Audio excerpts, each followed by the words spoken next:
a one-man demo team, so there's a lot of stuff going on here, but hopefully we'll get through this without too many crashes or hitches. But you know, if we do, then that's also fun. Let's get this rolling. Well, let's see if we actually have a connection here. Maybe that will work better. Wireless technology. Yeah, that's hopefully good enough. Yeah, let's see if we can get this rolling. Broken. Audio.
Yeah.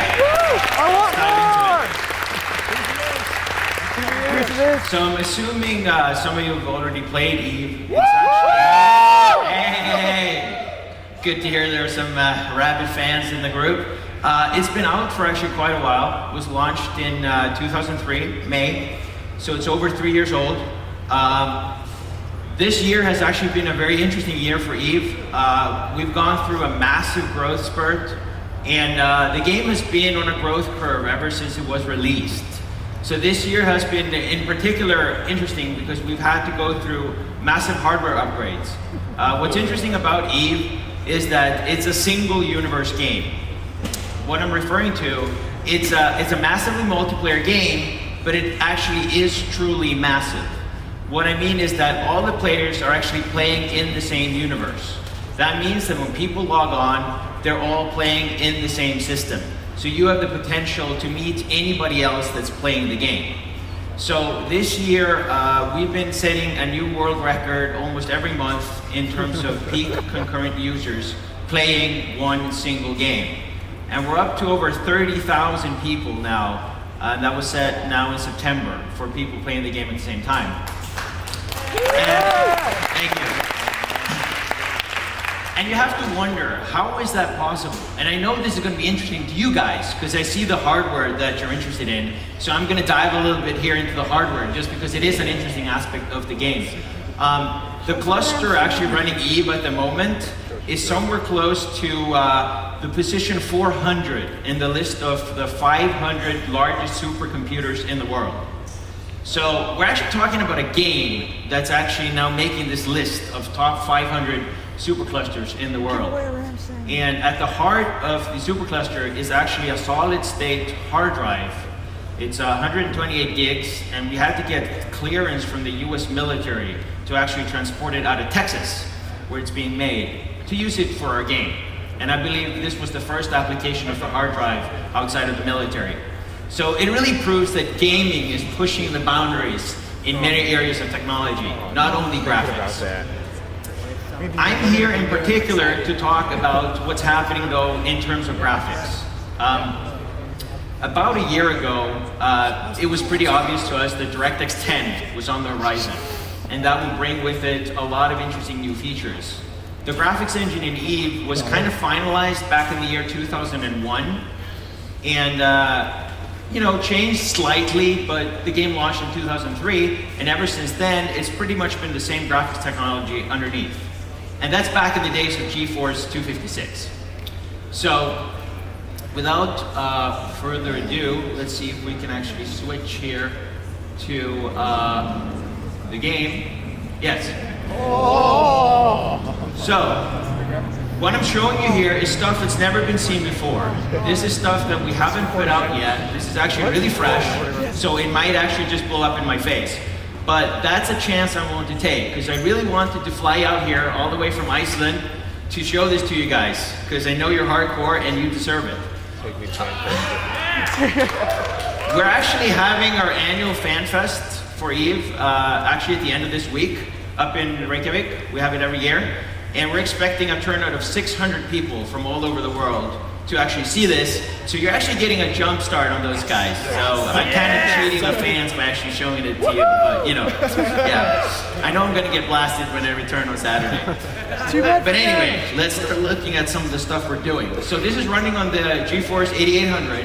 And what's truly amazing about this new graphics card is, for us at least, is this balance of no longer being tied to a fixed number of vertex shaders and a fixed number of pixel pipes. That actually was becoming a huge problem for us, because as we went further down the line of investigating what kind of shader techniques did we want to apply, we quickly realized that all of our lighting, we wanted to do it as image-based lighting, not the classical dot product thing. That's what you can do in the vertex shader. So we ended up with a scenario where the vertex shader was pretty much, well, not doing much, but the pixel shader was sweating like crazy.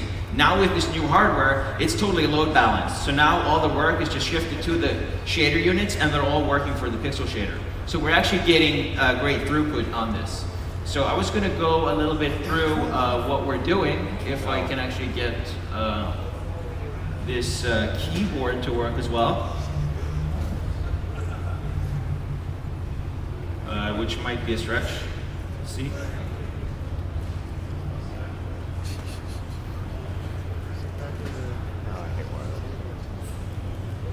Okay, there we go. So what we're seeing here is actually a side-by-side comparison. This is really what I wanted to show. Because it's really hard to show just some new graphics and say, hey, doesn't this look cool? Because it will look cool, because you have the whole package and it looks there, and it looks great, but you don't really have the comparisons. You're not really understanding how much of an advancement is this truly. So that's why I'm actually bringing out some of our dirty laundry, which is our old stuff, and showing actually how much things are changing. So this is actually I know that one. the ship, how it looks in EVE right now. And you know, it's not terrible, but in my opinion, it's absolutely heinous when I compare it to this new guy over here. Just the same ship. And if we actually turn on some of the effects, like the HDR for instance, see how the boosters actually fill in? Yeah, so that's floating point rendering, allowing us to do much better looking boosters, also allowing us to do a specular blue on the reflection coming back here. And this is all using, it's kind of a normal map-based approach, but it's actually beyond that, what we're doing. And to just show you, if I turn off the normal maps, this is what it looks with, you know, not that lighting algorithm running. And then we turn it back on. That's the difference. So it's actually a massive amount of difference in terms of detail. Now what's also really interesting about this is if we switch to wireframe, you notice that this model is actually not that dense in terms of polys. I definitely want to compare this to Adrian, which you saw here probably earlier today, and where the wireframe was so thick that you couldn't actually see through it. This is the total opposite. We're doing so much in the pixel shader that we're actually not having to spew out a lot of vertices. Why is this important? Well, it's really important in EVE because EVE is a game on a massive scale. And we're now at a level where we have fleet battles of 700 ships fighting in the same solar system. And at that point, I want the players still to have a semi-interactive play experience. Now to be able to do that, I really need to actually throw fewer polys in their faces. So that's basically what we're showing here. Now let's switch to another setup that I have here. So this is the new industrial ship, and side by side, as before, I'm going to try to get a better viewpoint. Nope. What's that?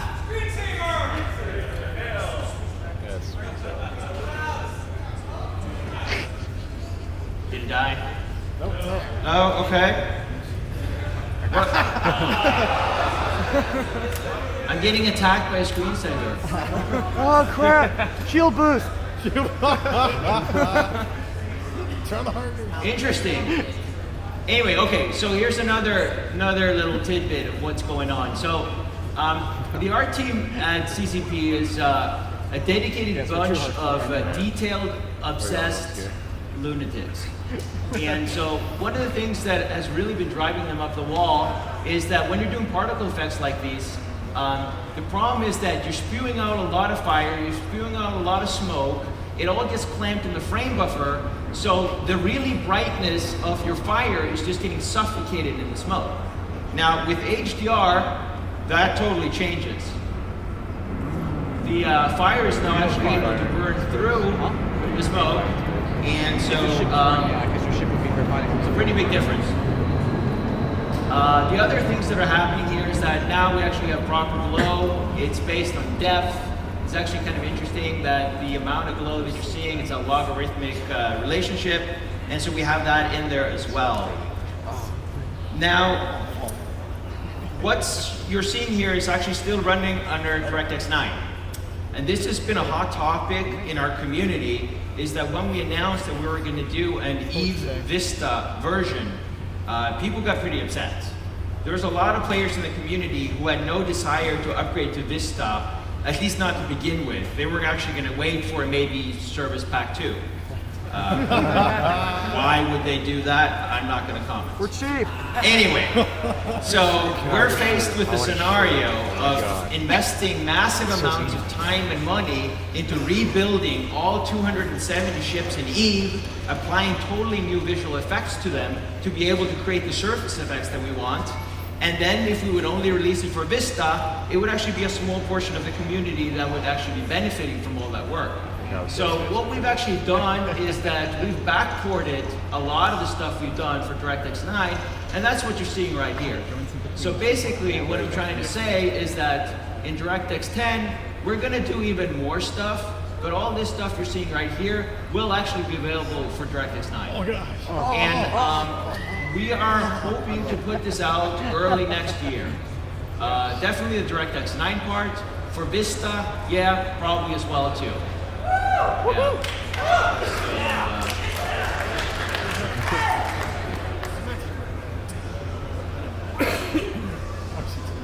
Show us the Titan. I'm sure you have some questions and I'm willing to take those, try to answer them the best I can. Let's see a Titan. It's working. I've got the mic for you. Yeah. Okay. Ask her a question. Why is the array ship on fire? Why is the ship on fire? Why not? I noticed that you guys put the clan tag on, or alliance tag on the actual Oh, red. ships. Yeah. You wondering why Alright. red is on the ship? Yes. Is that actually You know because something? needed or not? I don't know. This is great because when the artist was putting the ship together for me, I asked him the same question. Why are you putting red on it? And he said, well, I need to put an alliance tag on it. I can't put Band of Brothers because the theory is that everybody at CCT plays Band of Brothers. And I can't put the Ascendant Frontier either because those two alliances are engaged in this massive battle, which some of you might have heard. I mean, we're talking about an alliance of players. These two alliances together are almost 20,000 people. And they've been fighting now for over a year in our game. So what's happening actually right now is come every Sunday, I'm like, stressing out because I know they're going to go at it. And the crazy part is that, they flock to certain solar systems, they, stage these huge fights, and they will actually kill nodes in our cluster right now, just because they're creating such a massive load. Now the good thing is they've actually started warning us ahead of time what they're going to do. So we've started allocating portions of the cluster just for their own little feuds. That's actually helping. But of course, at the same time, all of my engineering team is working around the clock to optimize and figure out why they're able actually to bring down entire nodes in the cluster. But it's part of the fact that in EVE now you can build up, the player-owned structures. You have the star bases and all these things. You have the sentry guns. So these larger alliances have set up pretty intricate systems to try to protect their turf. And so that's causing a massive load in certain areas for us. But red is just something that we picked. The artist decided it looked cool, so he put it. I hope nobody's offended. Yeah. Do we have a question here? I don't suppose we can see some Titans. Titans. Yeah. Well. Titans. Okay, so I'll tell you the sad story about that. Just before leaving, we went through a pretty massive code upgrade, and we broke all the shaders. So I actually looked at a Titan this morning, and it looks like crap. It's totally broken, so I can't show it to you. These are the only ships that I can show now because I just wanted to show the new content, so I can't show it to you. But next time, I'm definitely going to bring a Titan. And since you're mentioning the Titan, I also actually should bring that up, that we released an expansion pack, it was December last year, where we released the Titans, the capability to build a Titan. It was only 3 weeks ago that the first Titan was manufactured in EVE. So it took the community almost a year to make the first Titan. And that's simply because the resources, the money, the materials, the blueprints, everything you needed was such a massive undertaking. And it's the Ascendant Frontier actually that has the first confirmed Titan in the game. And they're just experimenting with it right now. You might have heard about the experiment with the Doomsday device. And once again, I'm not going to comment on that experiment. Did it crash the node? Yes. It killed a lot of ships, some of their own. Suckers! Okay, we'll take one last question for you back here. That's not a nominal. Yeah, the models look great for the ships and all. Why is the ship on fire in space? And Yeah. why is the smoke like flowing up? in Yeah. space? Yeah, you're right.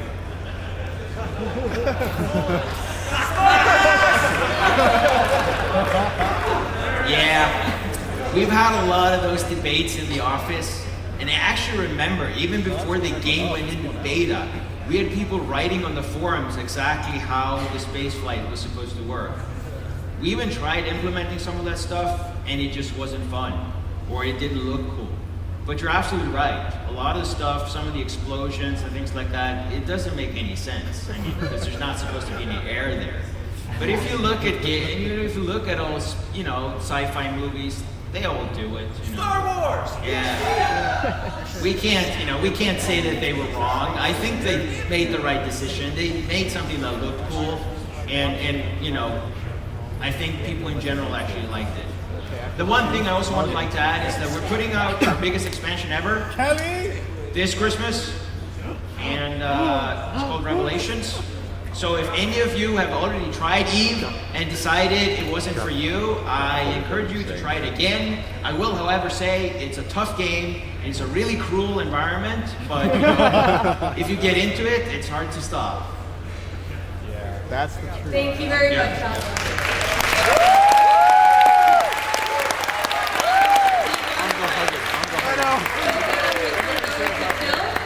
For some more raffles. What the hell is that thing above it? Can I get a woo? Woo! All right. So